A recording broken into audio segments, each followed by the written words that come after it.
hari igihe umuntu yisanga ahantu akisanga mu bintu atigeze atekereza ko byamubaho, akajya kubona akabona bimubayeho pe, yajya kubona akisanga mu bibazo, akisanga mu ntambara, akisanga mu bintu atigeze watekereza, akisanga mu burwayi, akisanga mu buzima atigeze agambira. Ndashaka kukubwira ngo komera. Amen. Ndashaka kukubwira ngo komera, kandi ikindi cya kabiri ndashaka kukubwira ko ikintu cyose cyakubayeho mu isi utari wenyine. Burya hari n'abandi byabayeho muri Bibiliya barahari, uretse ko n'igihe umuntu kimubaho yanashakisha muri Bibiliya akareba umuntu yagenderaho akaba atamubona. Ndashaka kukubwira ngo komera, iyi si yuzuye ibintu byinshi bivuna abantu, ibibabaza abantu, ariko komera, mu ijuru hari Imana. Kandi ikindi cya kabiri, abantu benshi bagiye bahura n'ibisa n'ibyawe, hari abo Imana yagiye ifasha biramenyekana. Nawe rero ntago byayinanira, nje kugukomeza, nje kukubwira ko ibintu urimo, ibyo wahuye nabyo, ibyo uhagazemo, nje kukubwira ngo Imana ntibyayinanira. Hari igihe umuntu ajya mu buzima ahura ibintu byose yanyuzemo n'abandi ari byo banyuzemo, ariko agasanga harimo kode abandi ntayirimo. We yajya gufungura agasanga harimo kode, yigiye hamwe n'abandi, yagendanye n'abandi, yakoranye nabo, yasenganye nabo, ariko Uwiteka agatamo urufunguzo. Bibiliya niko igaragaje, kandi abandi nta rurimo. Uyu mugabo rero yabahaga ibintu byose bibakwiye, ndetse uyu akanamurushirizaho, ariko uyu nguyu biranga mugenzi we byaramukundiye. Rero Imana iturengere. Ndashaka kuvuga ibintu bigera nko mu 10 byagufasha igihe warumbiwe n'ubuzima ukaba ingumba. Kugumbaha abantu bazi ko ari ukutabyara, ariko hari igihe umuntu agomba neza. Kugumbaha ni kuba ingumba, ni ukutabyara. Hari n'igihe n'ubuzima bwanga kukubyara, ukiga diplome ntigire ikibyara. Sindi buhigira aho ngaho, ariko nawe ushyira amaso uyashyire mu bantu mungana mu kigero cyawe, urahita ubona ko hari ibintu bigomba kukuzamura mu masengesho, wabishaka utabishaka. Urabona ko hari ibintu bigomba guhita bigukangura saa 9, ukajya ushyira amavi hasi ukabwira Imana ngo nyamara iki kintu wakirebaho. Urabona ko hari ibintu bishobora kuguhagurutsa ukajya ugendagenda ubwira Imana ngo iki kintu kirampagurukije, ntago kindyamishije. Urebe uwo mungana, urebe uko bameze, urahita umenya niba hari ibintu byagumbashye cyangwa se niba bitaragumbashye, warabyaye nk'uko abandi babyara. Ubwo navuze ababyaye abana, ariko n'abandi bafite ubuzima bwabagumbahanye, bwababanye ingumba. Nawe ubirebe, uhaguruke wegera Imana. Hanyuma ikindi ni amagambo abantu bakuvuga rwongoreranwa, ariko akakugeraho. Reka mvuge uko ugomba kwifata rero.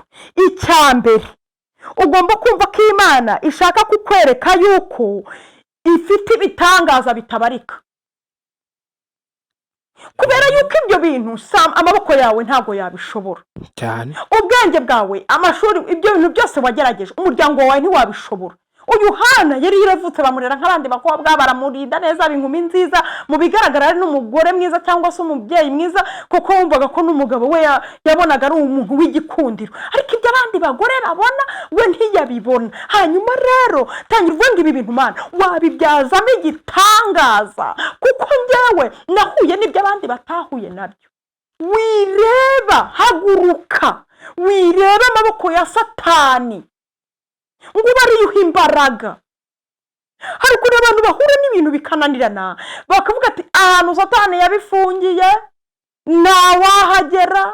Abantu bavuga ngo byagenze gutya, iyo umugore amaze icyo gihe bati baramuzinze, baramubashye, bikarangira ko ati nta kindi twakora.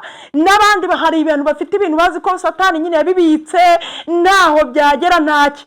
Umva, ndashaka kukubwira ngo icya kabiri, bwira Imana ngo Mana ndabizi neza ibi bintu birashoboka ko byabayeho koko, ko banabizinze banagize gute. Hana ntiyarazi niba ari amaboko y'abarozi cyangwa niba ari amaboko y'Imana, ariko Bibiliya yatubwira ngo ni amaboko y'Imana. Bivuze ngo hari n'ibintu abantu bitirira wenda abo barozi, ari n'Imana yabishyizemo kode kugira ngo uyegere cyane, izakugira umuntu w'intwari n'igihangange. Hanyuma wowe ukabiharira amaboko ya Satani, Satani nakaguma akabyicaraho akavuga ati ni ariryamiye, yarabinyihereye, kandi ari Imana yashyizemo agafunguzo. Haguruka nubwira Imana uti Imana nubwo bambwira ngo bankoreyeho ibi amaboko yawe yaboheye Satani kuzimu ntago akurusha imbaraga, ndakwinginze. twongeye kubasuhuza mwe mwese mudukurikiye muri kano kanya muri kureba Ahoraho TV, amahoro y'Imana bane namwe. Ndetse by'umwihariko dukomeje gusuhuza namwe mukomeje kudukurikira muri hanze y'igihugu cy'u Rwanda, namwe turabasuhuje kandi ndetse namwe mudahwema gukurikirana ibiganiro byacu munabisangiza abandi, mwagura ubwami bw'Imana. Imana ibahe umugisha. Nyina w'Inyange Clementine niwe turi kumwe, ndanabasuhuje. Murakomeye? Muraho Rwose twe turaho, turashima Imana.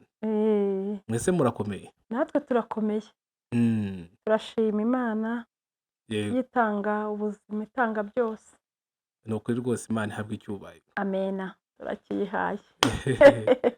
Hagati aho ngaho rero nanagutindije, banza udusengere tubone gukomeza ikiganiro cy'uno munsi. Mana we, turagushimye, uri Imana nkuru, uri Imana iriho, uri Imana ishobora byose, uri Imana ikora, uri Imana tutashidikanya kuvuga gukomera kwawe, ntitwashidikanya kuvuga ineza ugira, ntitwashidikanya kuvuga uburyo wakura abantu hasi ukabashyira hejuru, Amen. ntitwashidikanya kuvuga uburyo wakiza abababaye, ntabwo twabishidikanyaho kuko wagiye ubikorera abandi benshi. Turagushimye rero kuri kumwe natwe, ngaho umuntu wese tumwoherejeho gukiza kwawe n'ineza yawe n'urukundo rwawe rurenze uko turuvuga, ni mu izina rya Yesu, amen. Amen. Uyu munsi dufite amatsiko rero y'icyo waduteguriye. Umwanya ni uwanyu, ni karibu.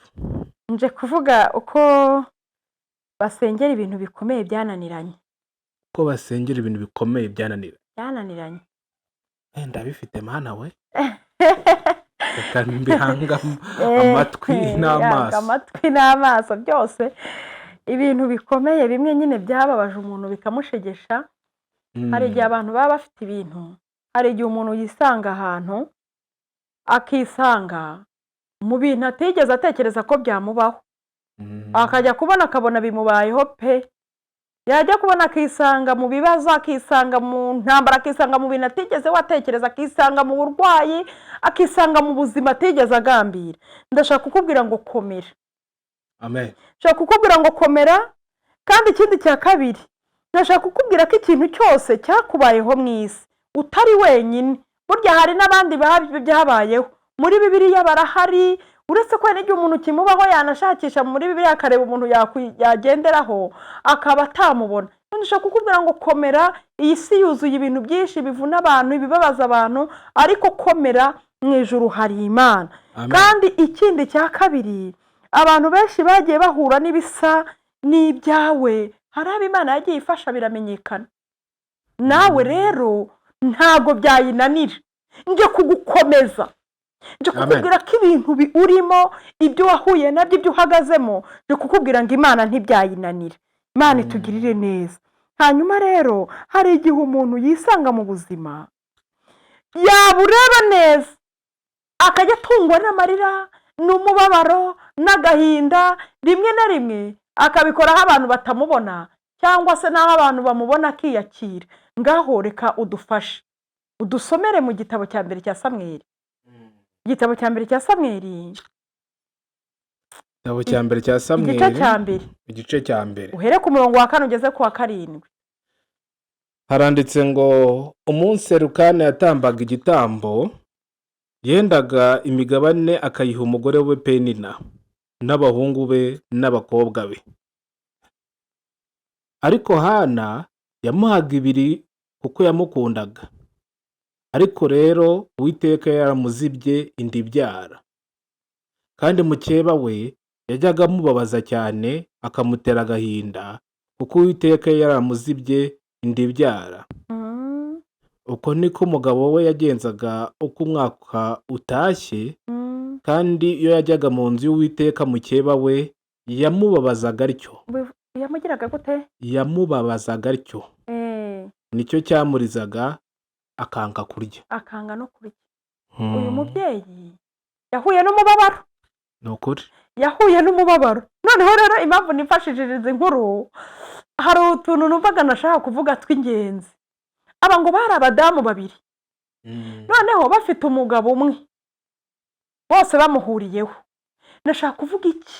Hari igihe abantu hari igihe ibintu byose muba mubihurije hamwe n'abandi, ubuzima ukabuhuriramo n'abandi. uyu mugore, aba bagore babiri ubuzima bari babuhuriyeho, ibiryo baryaga bimwe, byabafashaga byari bimwe, aho bari batuye hari hamwe, ibyo bagombaga kugeraho byose byari bimwe, ariko umwe ubuzima buramurumbira undi burarumbuka. Hari igihe umuntu ajya mu buzima ahura ibintu byose yanyuzemo n'abandi ari byo banyuzemo, ariko agasanga harimo kode abandi ntayirimo. we yajya gufungura agasanga harimo kode, yigiye hamwe n'abandi, yagendanye n'abandi, yakoranye nabo, yasenganye nabo, ariko Uwiteka agatamo urufunguzo. Bibiliya niko igaragaje, kandi abandi nta rurimo. Uyu mugabo rero yabahaga ibintu byose bibakwiye, ndetse uyu ngo akanamurushirizaho, ariko uyu nguyu biranga mugenzi we byaramukundiye. Rero Imana iturengere. Ndashaka kuvuga ibintu bigera nko mu 10 byagufasha igihe warumbiwe n'ubuzima ukaba ingumba. Kugumbaha abantu bazi ko ari ukutabyara, ariko hari igihe umuntu agomba neza. Kugumbaha ni kuba ingumba, ni ukutabyara. Hari n'igihe n'ubuzima bwanga kukubyara, ukiga diplome ntigire ikibyara, ukaba ingumba nziza ariko ntibigire icyo bibyara, ukabyara abana benshi unabafite warababyaye, ariko ukamera nk'ingumba, bakakunywana urumogi, bakagutana umutwe, ukamera nk'ingumba, mbese bikagugumbaha kandi wari ufite ibyakakubyariye umusaruro. Kugumbaha ni uko waba ufite ibintu byakarumbutse bikagenda bizana ibindi, byarangiza bigahera iyo ntumenye iyo byarengeye. Ikintu cya mbere rero kikwereka ko ari Imana yabishyizemo ukuboko kwayo, ni uko iruhande rwawe haba hari Penina uhuje ibintu nawe, uhuje ubuzima nawe, ariko hakarumbukirwayo bikanga. Ugomba kumenya ko ari Imana yabishyizemo ukuboko kwayo. Iyo Imana yabishyizemo ukuboko kwayo, ikushyira ku ruhande umuntu uhora bikwibutsa, uhora kubabaza. Uyu muntu icyo ahabereye ni iki? Ikintu cya mbere gitumye ahaba ni ukugira ngo udahuga cyangwa kurangare ngo wirare. Ikindi cya kabiri ahabereye ni ukugira ngo Imana izamubwire ngo have, uyu nguyu nawe ari mu bana banjye. Uyu rero akunda kuba arahari kugira ngo Imana izamwereke yuko nubwo byari byaranze, ariko Imana yari bifitemo uruhare, nyuma nawe abone yuko nubwo ibyawe byatinze, ariko igihe bizazira bizera cyane. Amen, amen. Haleluya. Amen. Igihe ibyawe bizazira nubwo byatinze, bizazana amateka kandi bizakure mu mutima nawe bikubake. Hanyuma rero narengeye kuvuga ngo ibintu 10. Icya mbere nuko ikintu cya mbere nari nkubwiye kikwereka ko wahuye n'ibi bintu kandi ugomba kwegera Imana. N'abantu bahora bakubaza ngo ibi bintu byagenze gute, ibintu byagenze gute. Aba bantu nabagusunikira mu gusenga, ntuzajya wumva abantu bagomeze bakuzanaho ikibazo kandi wowe waburiye igisubizo utagifitiye inzira. Ugenda ubwira Imana ngo Mana, ibi bintu bari kumbaza ko njye nta gisubizo mfite, ubu wowe ntiwagisubiza.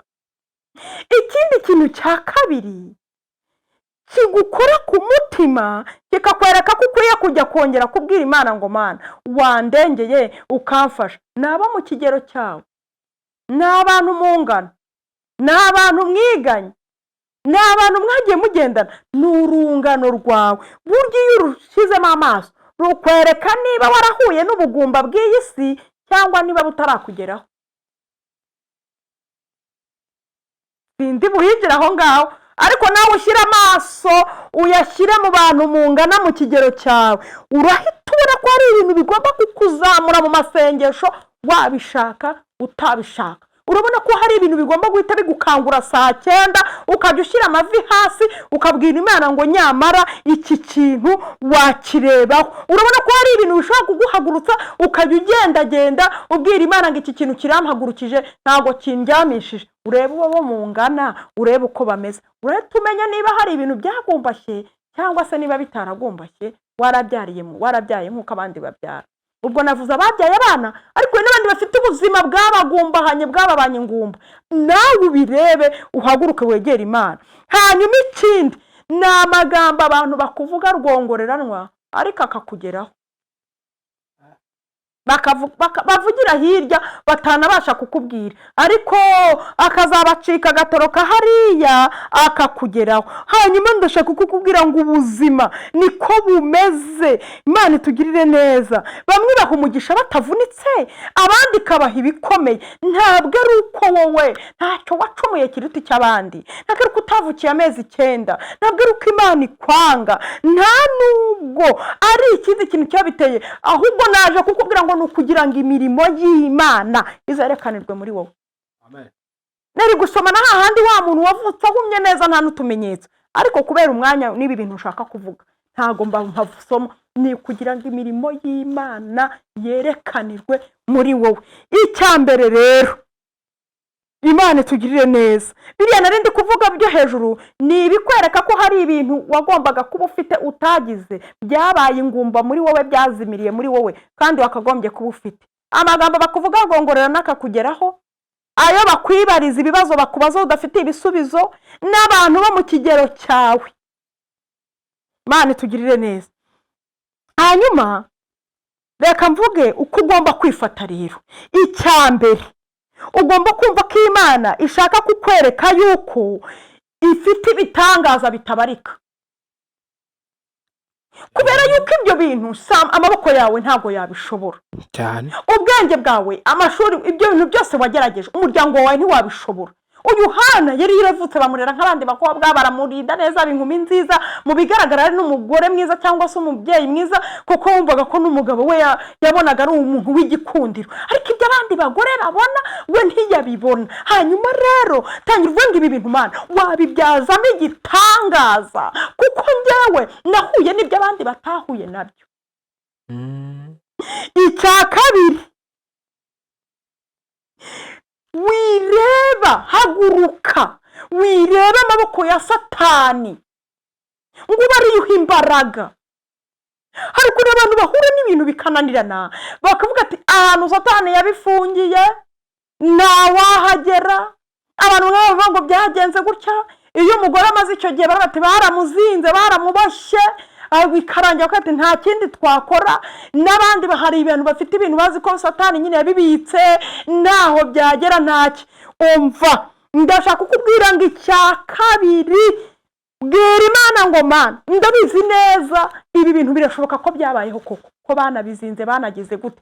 Hana ntiyarazi niba ari amaboko y'abarozi cyangwa niba ari amaboko y'Imana, ariko Bibiliya tubwira ngo ni amaboko y'Imana. bivuze ngo hari n'ibintu abantu bitirira wenda abo barozi ari n'Imana yabishyizemo kode kugira ngo uyegere cyane, izakugira umuntu w'intwari n'igihangange. hanyuma wowe ukabiharira amaboko ya Satani, Satani nawe akaguma akabyicaraho akavuga ati ni ariryamiye, yarabinyihereye, kandi ari Imana yashyizemo agafunguzo. haguruka ubwira Imana uti Imana nubwo bambwira ngo bankoreye ibi, amaboko yawe yaboheye Satani kuzimu ntago akurusha imbaraga.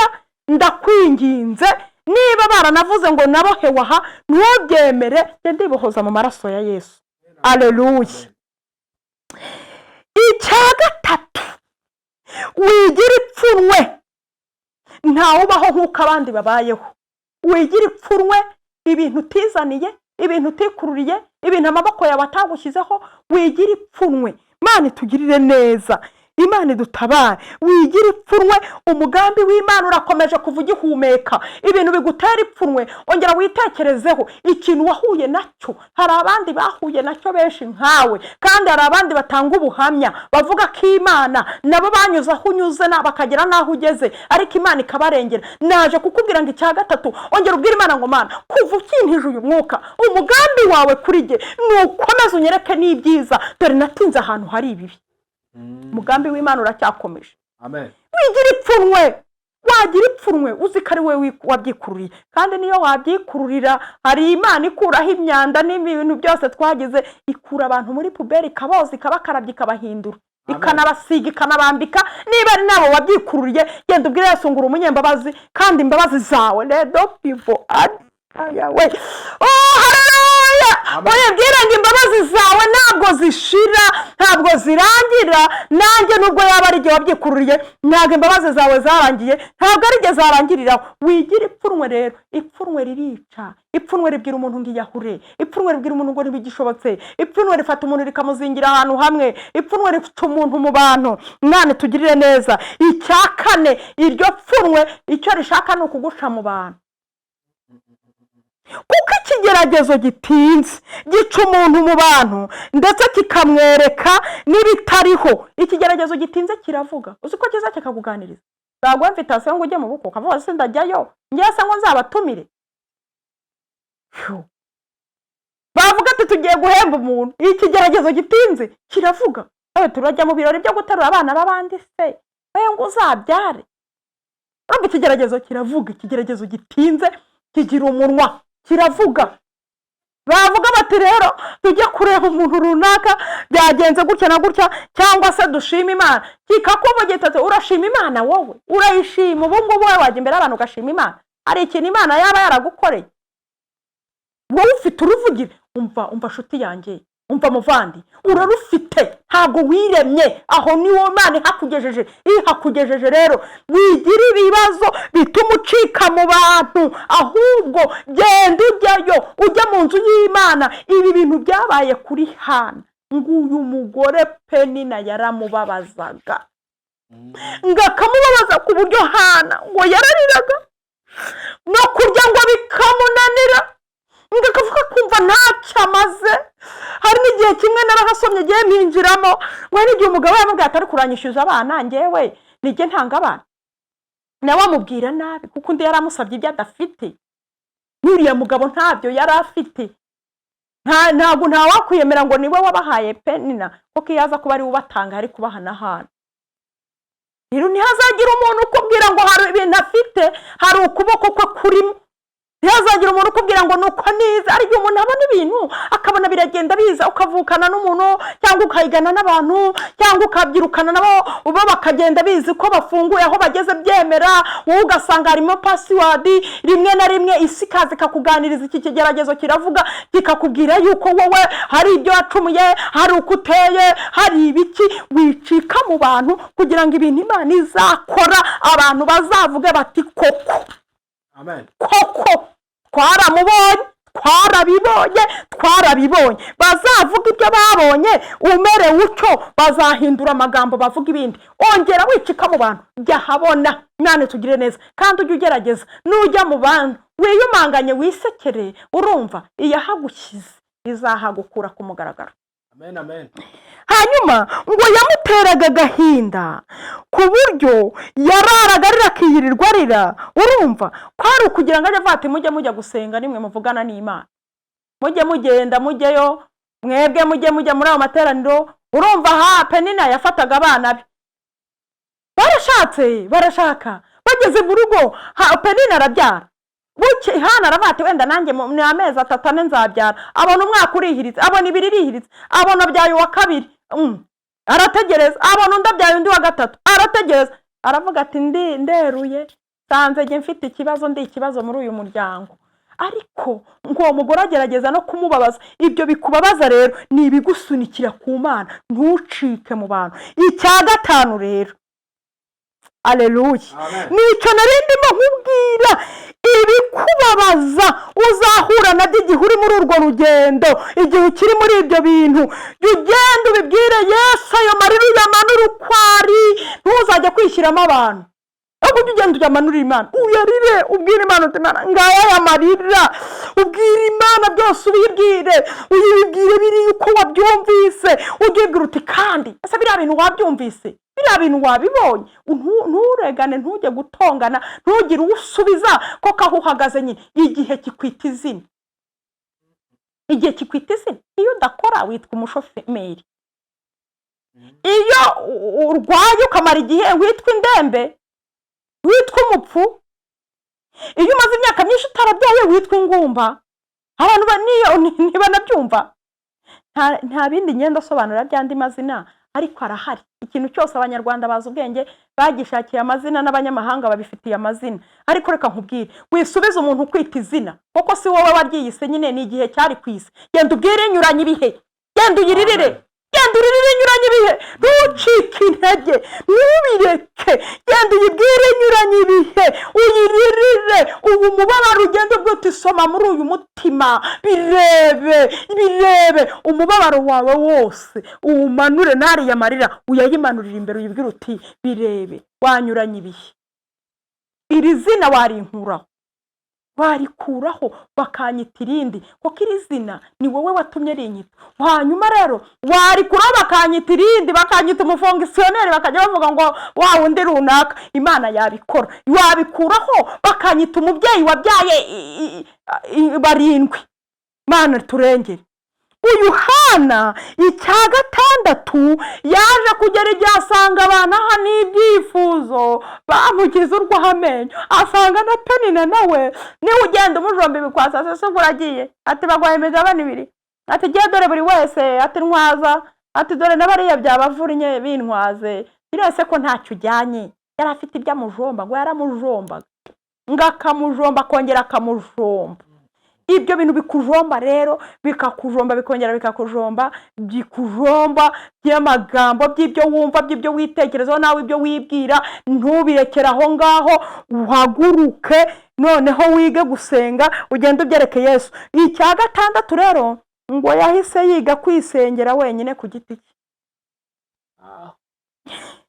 Ikintu nubona cyaranutse, cyarakomeye, kigeze ahantu mu marembera, yiga kukizengurukana wenyine, kuko ikintu kigeze ahakomeye kibi cyanyiracyo. Ese urashaka kuraza abantu bakanuye ugira ngo umusonga ufite barawufite? Yesu agiye kujya ku musaraba ngo yajyanye 3, ngo arambwira ati muze tubanane maso, ngo wagiye gusenga, ngo warasenga, arongera arasenga, ngo ibyuya ngo byiwe bihinduka amaraso, ngo arimo yinginga Imana ngo abashe kujya kubyara itorero. Haleluya! Abashe gucungura itorero. Reka mbwira, Yesu yarasenze. Nawe genda ongera uhaguruke, iga gusenga, iga no kwisengana, kuko ikintu ufite ni icyawe, ni nawe. N'abandi baragifite ariko ntibagifite nkawe. Yesu nguzi ukuntu byagenze, ngo aragarutse asanga abantu basinziriye. None se nibo bari kujya ku musaraba? Ntabwo aribo bari kujya ku musaraba. We yasengeraga igikomba kiruzi, igikomba agiye kunyweraho. Yasengeraga umusaraba ubona. Ibyari bigiye kumujomba, ikamba yaragiye kwikora yariruzi. Abantu abwira rero bo barumva bitanashoboka, bariryamiye bari kugona. Wibishinga, iga gusenga wenyine. Wigira umuntu rero ubishyiraho ngo ntabwo abyumva. Arabyumva, se urumva byumva nkawe? Iga gusenga wenyine.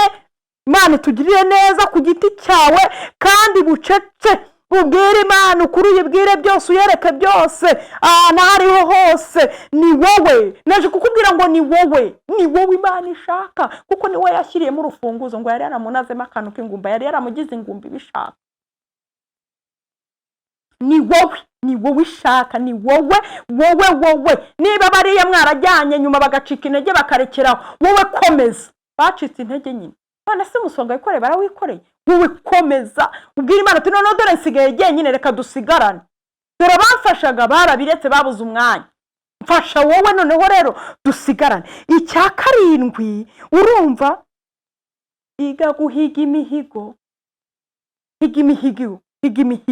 Hari ikintu umuntu asengera, yabona cyaranze agahindura uburyo, agahiga n'imihigo, akabwira Imana ngo Mana nongerera neza iki kintu nkakinkorera, nzakugirira gutya. Ngo Hana yarasenze, arangije arasenga, aragenda, arongera asubira, abona byanze guhinduka, arongera asubirayo, baramujomba, reka ibiryo, yiriza ibiryo, ngo yageze igihe ibiryo bikanga kumanuka. Siko Bibiliya yatubwiye ngo kurya akabyanga neza. Buriya bishyiragamo, iyo ufite ikibazo kiremereye, hari igihe ushyiramo ibiryo bikanga kurenga, ukumva ntibimanuka, ukumva ikintu kitambitse hano.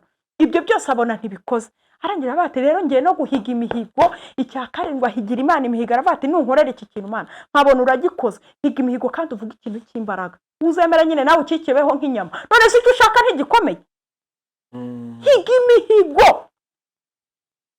Higa imihigo. Singiye kuvuga abantu bagiye bahiga imihigo Imana ikabagirira neza, kandi rwose numara kuwuhiga nawandika ahantu kugira ngo utazawibagirwa, ubwira Imana ngo nunkorera iki kintu nanjye nzakora iki, nanjye nzagukorera. Ariko reka nkubwire umuhigo utuma Imana ihaguruka. N'umuhigo umuntu ahize udakunda Imana, utanayikorera, utanabana nayo, avuga ati noneho rero nunkorera iki nzahita ngukorera ibi n'ibi, nzaba umuntu wawe. Kuko Imana ikeneye abantu izaha ijuru, ikeneye ibintu izaguha, ariko nanone bigakiza abandi bentu benshi batarabibona. Umuhigo wa kabiri Imana itugirire neza utuma Imana ihaguruka vuba ni umuhigo. Umuhigo wa mbere nkubwiye ni umuhigo w'umuntu utabanaga n'Imana cyane, ushaka kubwira Imana ngo Mana nugikora nzahita ngo nzabigaragaza n'abantu bose bamenye ko nakwihebeye.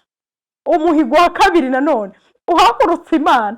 Imana itugirire neza ni umuhigo umuntu ahiga, agahiga ikintu muri we kirengeje n'imbaraga z'ibyo afite, kandi agambiriye kuzagitanga.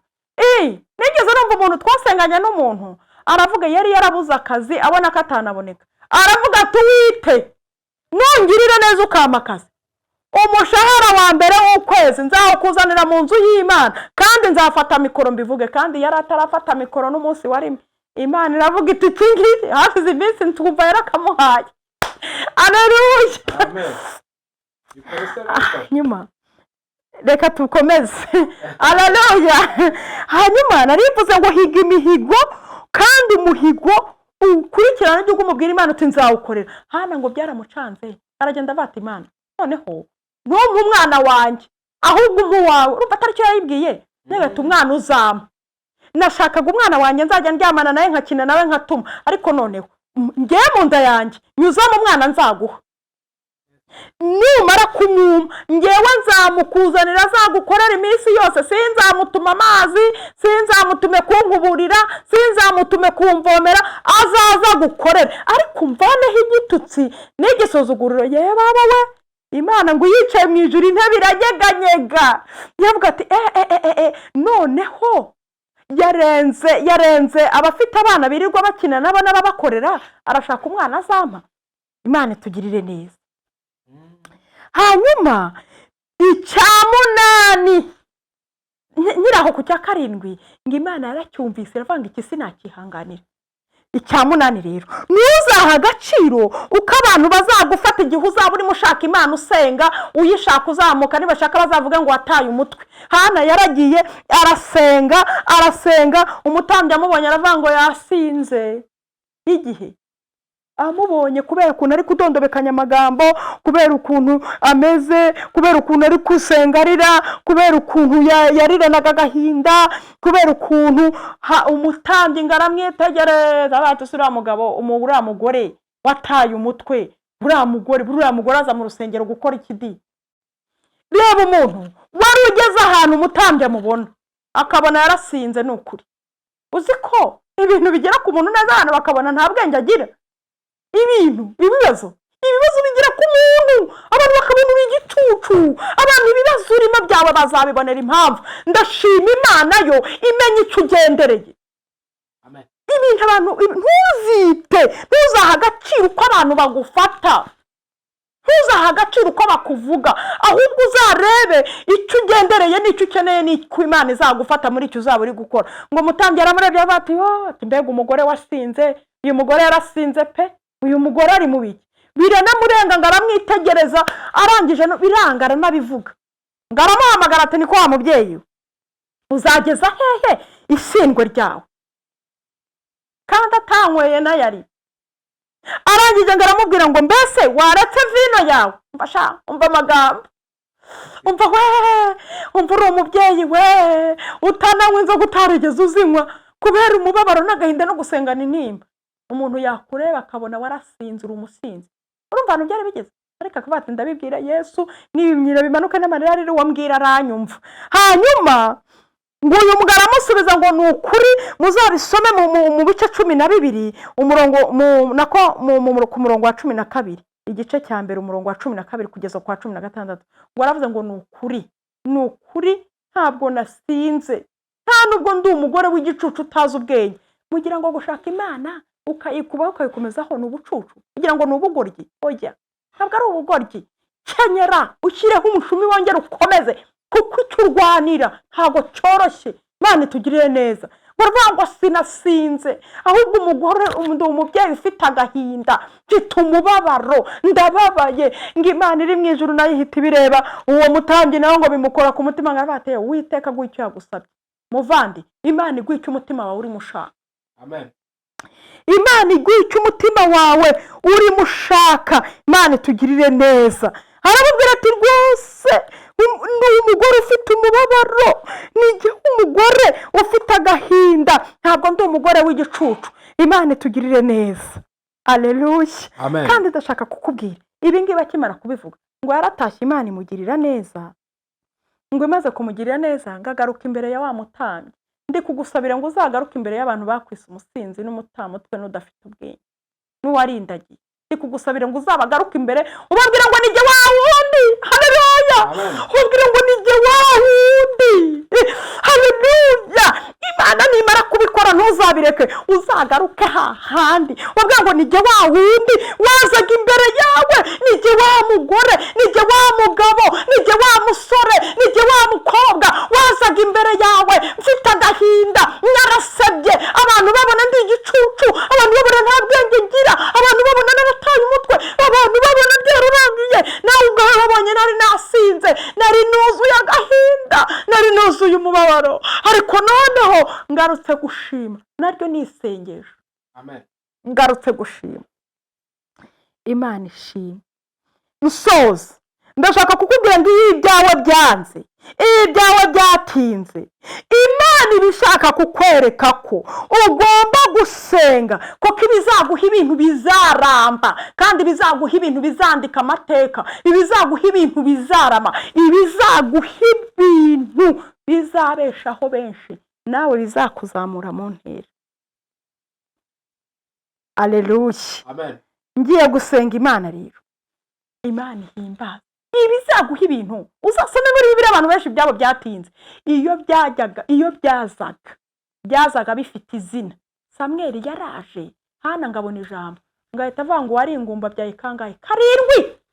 7. Izaguha ibintu ku buryo bizavumbukamo ibisubizo by'ibintu utigeze utekereza, ugahita wowe unyurwa mu mutima wawe. Kandi izaguha ibintu bizakugeza ku bugingo, izaguha ibintu bizandikwa amateka, bizavugwa n'abazagukurikiraho bakajya babivuga, n'abandi bose bakajya bagirana ngo ya Mana ya wa muntu, ya Mana ya yindi yagire gutya wa muntu, bazajya bivuga bikababera inkomezi. Uwiteka aguhire, akurebe neza, akongeremo imbaraga, akubwire neza, agusetse, aguhumurize, agufata ukuboko, akugira inama, akuyobore, aguhe icyo umutima wawe ushaka, aguhoza ayo marira, azane muswari, afate ayo marira, ayakamye, akumara umubabaro aho hantu wakomeretse, ahakoze ikiganza cye, ahomore, ngo niwe wamara inguma, ngo azi kuvura imitima, ibikomere byo mu mutima n'imvune zo mu mutima niwe uzi kubivura. Uwiteka aze nahagera homore, Uwiteka guhindura undi muntu. Abantu bari bakuzi bazaba barize ngo mbese niwe cyangwa si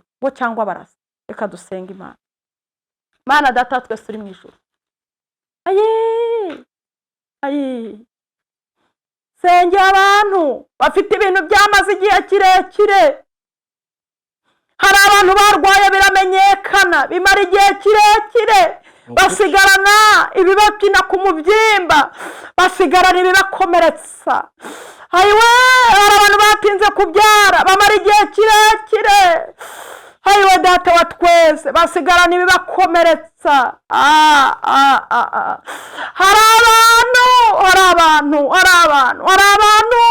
bahuye n'ibintu bikomeye birabakomeretsa, byagira amarira n'agahinda, bica mu bantu, bagira ipfunwe. Data wa twese, bahuye n'ibikomeye, tufashire isengesho turiboherejeho mu izina rya Yesu.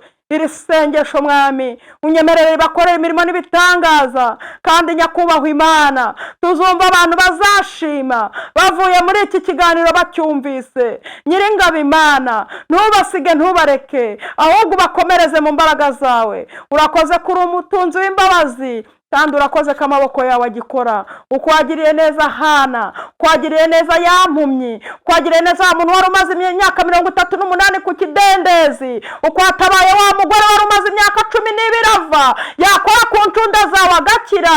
Hayiwe Data wa twese, n'abandi ntavuga, niko sidi wiri vome draye neposevo, niko naba wabagenzereza. Urakoze kumva gusenga, ubagirire neza, ubakamiriza ibibabaza kugira ngo bagubwe neza, ni mu izina rya Yesu, amen.